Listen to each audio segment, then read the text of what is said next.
ప్రపంచ మానవులు మాయలో ఉన్నారు. బయటికి రావాలంటే దేవుని దగ్గరికి రావాల్సిందే.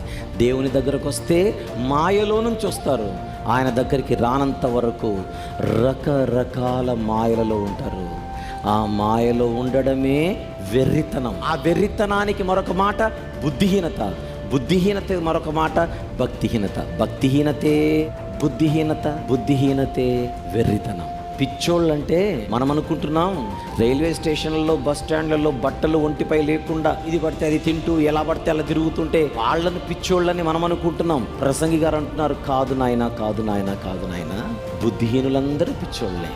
బుద్ధిహీనులు ఎవరు నాయనా అని అడిగితే సొలొమోను గారిని, భక్తిహీనులందరూ బుద్ధిహీనులే. భక్తి లేని ప్రతి మనిషి బైబిల్ దృష్టిలో వెర్రివాడు, పిచ్చివాడు. ఎవరి యందు భక్తి లేక, దేవుని యందు భక్తి లేక, దేవుని యందు భక్తి లేక కనుకనే వివిధ తంత్రములు కల్పించుకొని బతికేస్తున్నారు. దేవుడు లేని జీవితం భక్తి లేని జీవితం. భక్తి లేని జీవితం బుద్ధి లేని జీవితం. బుద్ధి లేని జీవితం పిచ్చితో నిండిపోయిన జీవితం, వెర్రి జీవితం.